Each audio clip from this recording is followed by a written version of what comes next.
Hello again, friends. This is going to be the third video going over the final, covering pages 7 through 9.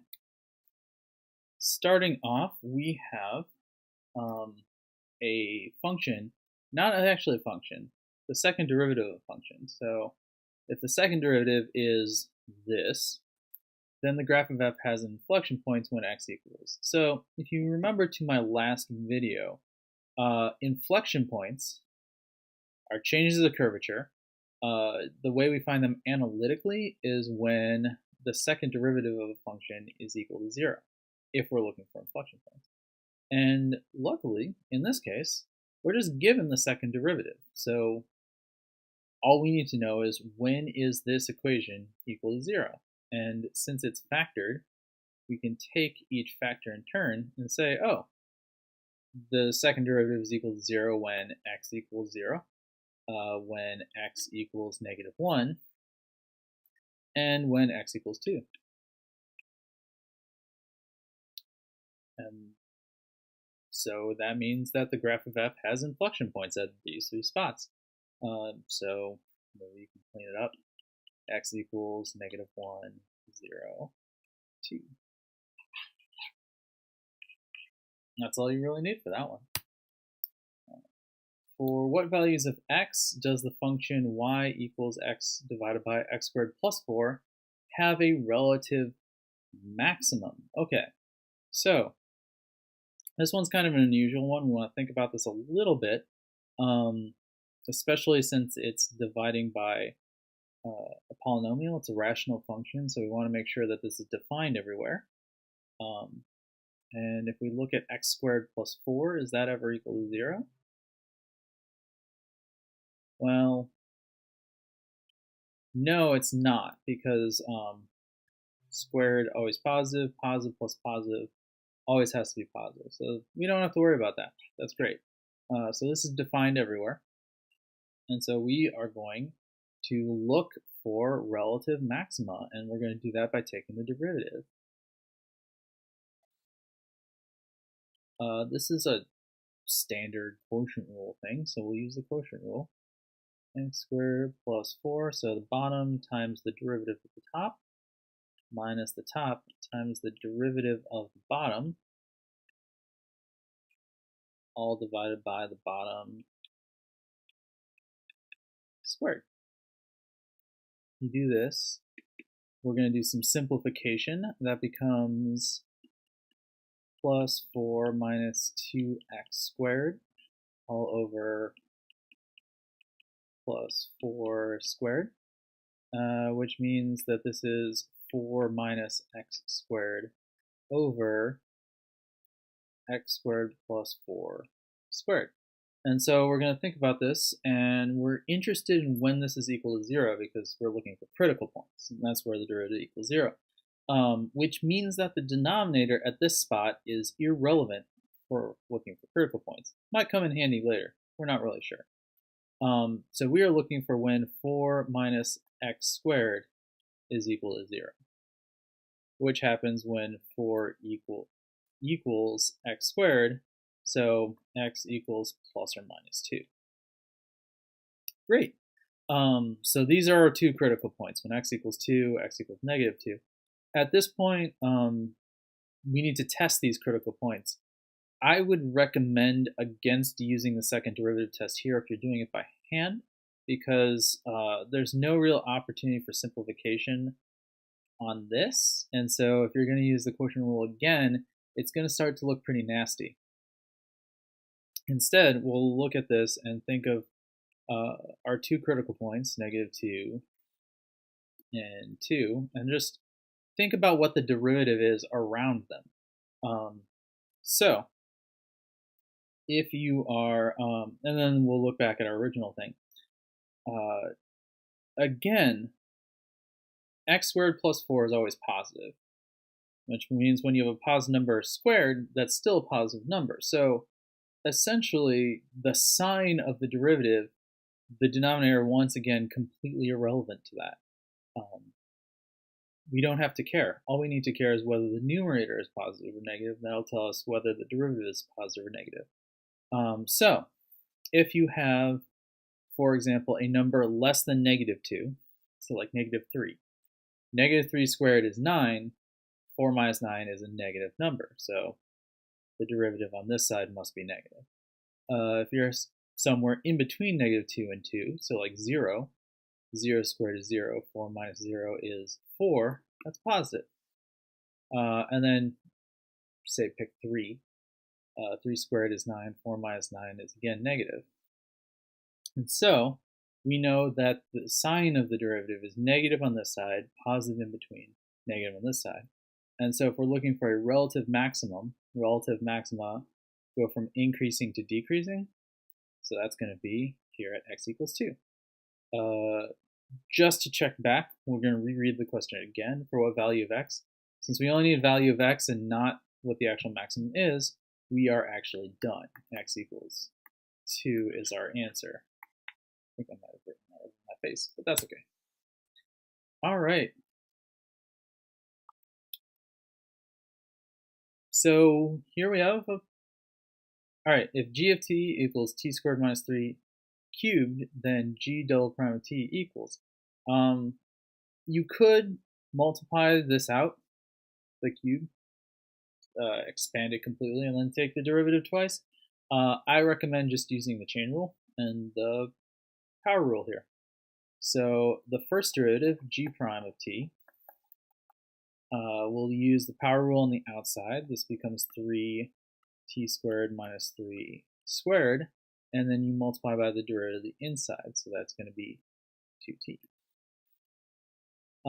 It becomes at this point where the benefits of multiplying it out and the drawbacks of multiplying it out now are kind of about balanced. I'm still going to use the chain. I'm not going to multiply it out at this point because I don't want to.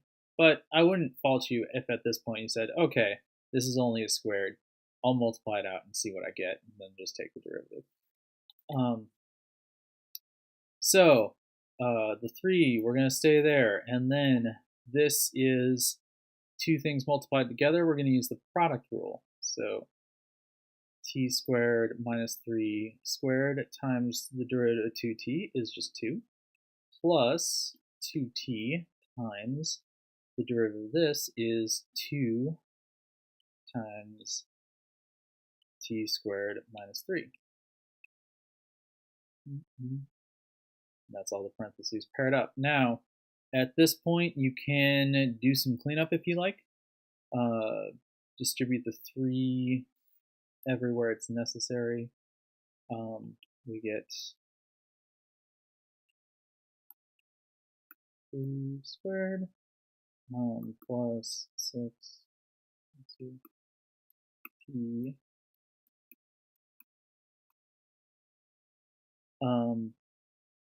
Yeah, and this is nice. There's a bunch of other nice ways of presenting it if you feel like it. I wouldn't sweat too much. Again, from something like this, you can adapt it to look however you really like, depending, of course, on what, if it's a multiple choice, what kind of answers you're presented with. All right.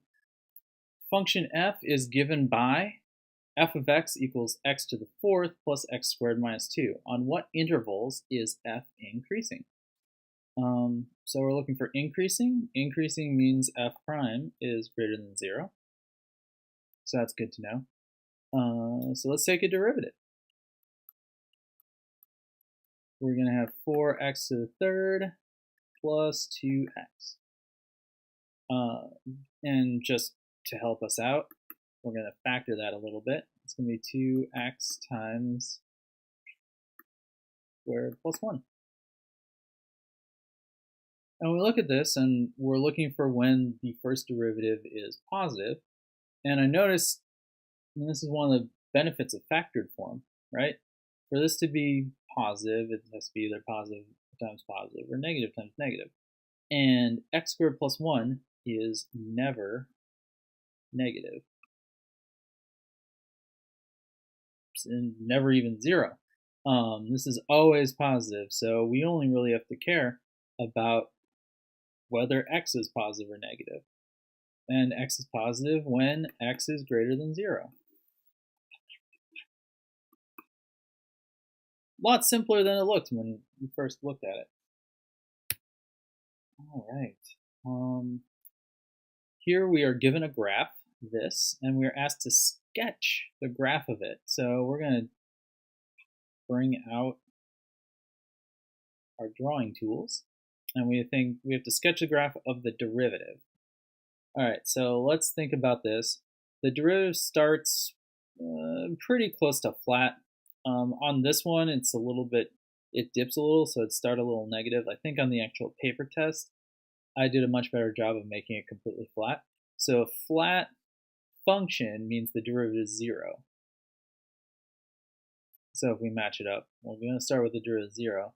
And it stays there, and it starts increasing. So it gets positive, and then more positive, but then it starts slowing down till it gets to a nice other flat stage. So at this next flat stage, it should be at 0 again, and we can kind of connect these two with a nice, no reason to make it sharp at this point. We need to just have a nice curve. Then it's going to be decreasing a lot more, and then it flattens out again. So we're going to put an approximate 0 over there, decrease, and then level out. And this is a pretty good sketch of what the derivative is going to look like.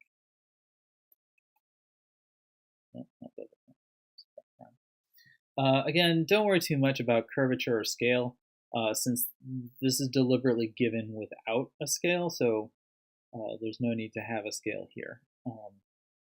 And in theory, it could have been sharper, but there's no reason to do that either. Just assume it's kind of polynomial and makes nice smooth curves.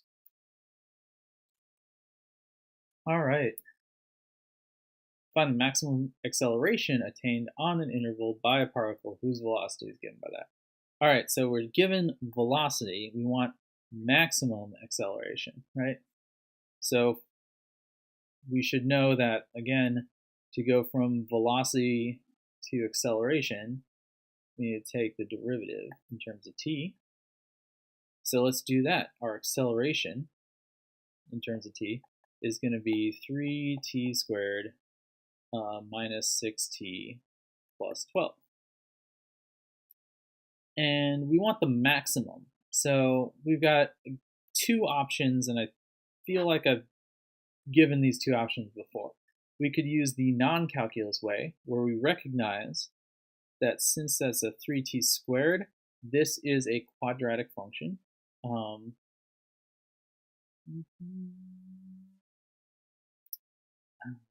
So this is a quadratic function. So quadratic functions have a distinct shape. And since this is positive, it's going to be a shape that looks like that. Now, that tells us that chasing critical points, or even the vertex, which ordinarily would with maximum acceleration, is kind of a foolish thing to do here, because our critical point is guaranteed to be a minimum in this case. So we should throw that away and just look at our endpoints. And so we'll plug in 0. We'll get the acceleration at 0 this is pretty easy, 12. We'll plug in 3. The acceleration at 3, this is less easy. 3t squared, so that would be 3 times 9, 27 minus 18 plus 12. That's going to be 12, 21. And that's it. This is the bigger of the two numbers. That has to be kind of it. So this is something that I'm not sure we ever, it was explained in class that maxima or minima can only happen at critical points or endpoints. And in this case, it looks like the situation's like that. So we examine our two endpoints. This is the bigger one. It has to have the maximum acceleration. And so there really isn't a second way, because if we went and used calculus to find the critical point, it's guaranteed to be a minimum anyways, not what we're looking for. So you'd have to do this plug in the endpoints, you'd get 21 anyways. And that's that. All right. We have the slope of a line tangent to the curve that at 2, -1 is. All right. Oh, this was another one that I changed on the actual test, but didn't change here. This is equals 0. It's important. Slope of line tangent, that's dy dx. This is our slope of a tangent line, as always.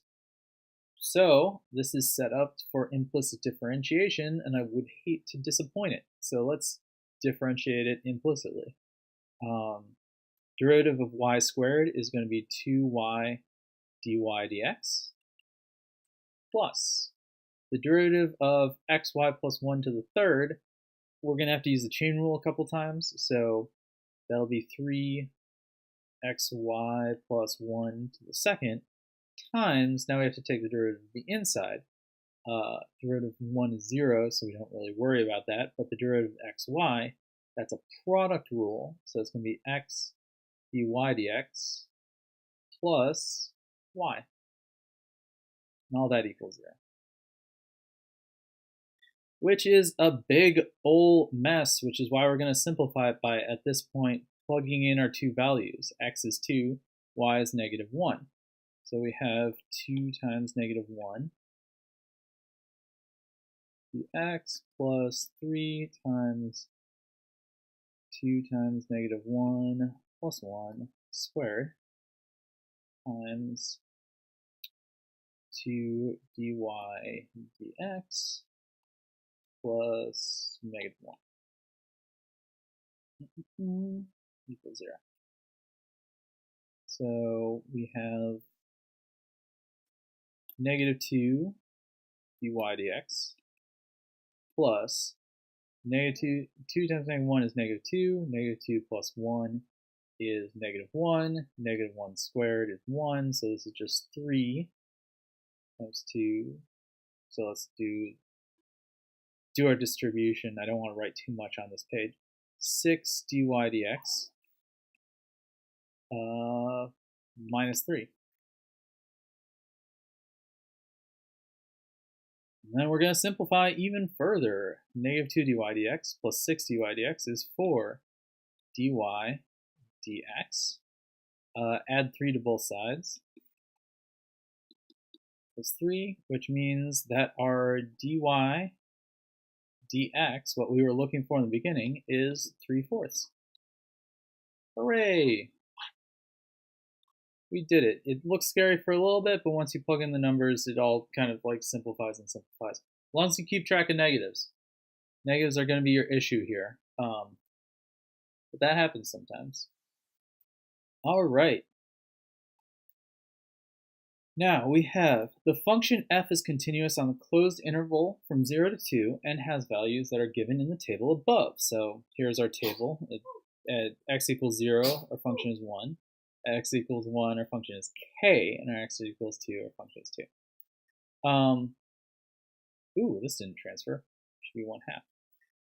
The function f of x equals 1/2 must have at least 2 solutions in the interval from 0 to 2 for what values of k. So, we got another visitor in this one. A lot of people had some issues here, and this might help. This is continuous. So let's kind of draw an appropriate picture, right? So we got 0 to 2. 0, 2, and we know it's at something at 1. So we're asking, it must have at least 2 solutions. Must and at least. That means that there's like some kind of theorem involved. And if it's just continuous, that's the intermediate value theorem, just so you know.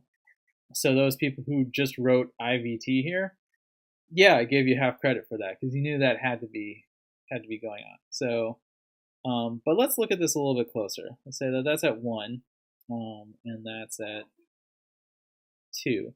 And we want it to have at least 2 solutions for f of x equals 1/2. So let's draw in kind of 1/2 here. And if it's continuous, if it needs two solutions, that means it needs to cross here twice, right? Which, the only way to guarantee it from k, right?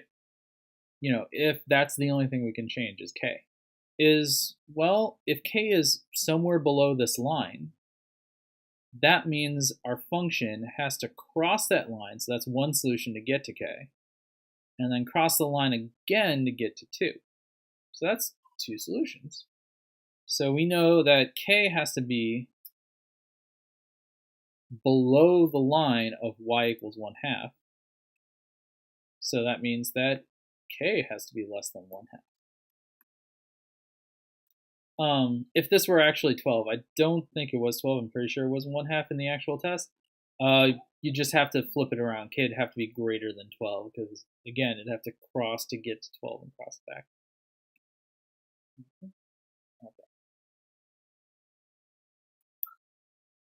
Now we have some words. The radius of a circle is decreasing at a constant rate of 0.1 centimeters per second. In terms of their circumference, what is the rate of change of the area of the circle in square centimeters per second? So this is a lot of things. And we can spend the time to try to get all those things in our heads, right? And in this case, I would recommend against it. I would recommend being very direct and kind of a little dumb. Don't try to be clever in here. Just start writing things. Like, do you know about, we've got area, we've got circumference. Let's just write out the things we know. So the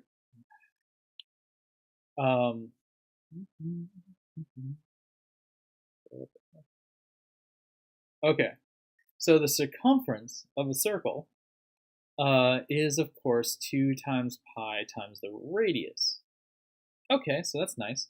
We also know that the area of the circle is equal to pi times the radius squared, right? All these things, and we know from this, radius of the circle is decreasing. So we know that dr dt is going to be negative 0.1 centimeters per second. These are all the things we know. And then we'll ask, so these are the things we know. What do we want? Well, it wants the rate of change of the area of the circle. So we want dA dt. Well, let's just use this. Why not? Nothing's stopping us. So based on this, dA dt is going to be 2 pi r dr dt. And it's at this point where the kind of anti-cleverness of this problem comes through, especially the way I've written it. Like, a lot of people get tripped up on this in terms of the circumference c. And it becomes very clear when you write it out like this that, wait a minute, this is this. We can just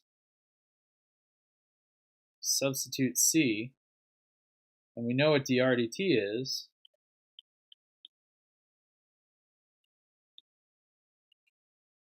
And that's it,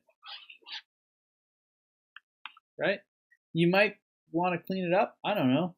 If you feel like it, dA dt equals negative 0.1 times the circumference in centimeters per second, right?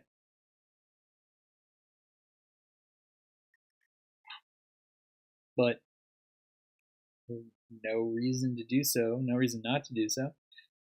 Yeah, this is kind of anti-clever. It punishes people who try to think through and understand before just writing stuff out and meshing it together. So keep that in your heads, I guess. Now, if f of x equals tangent of 2x, then f prime of pi over 6 is, well, let's find f prime. That's going to, derivative tangent is secant squared of 2x, and then we're going to have a 2 in front of it by the chain rule. So f prime of pi over 6 is 2 secant squared of 2 times pi over 6, which is pi over 3. And so, if you're the type who needs to think about this, which at this point you probably shouldn't, but, this is for everyone. You need to find, we need to find the secant of pi over 3. Well, secant is 1 over cosine. So we look on our circle and we're like, pi over 3, that's this one. Cosine is this much, so that's equal to cosine of pi over 3 is 1/2, which means the secant is 2. So this is 2 times 2 squared, which is 8. There you go. And that's it for this one. Thanks for stopping by. Be sure to catch the last video and get the whole thing.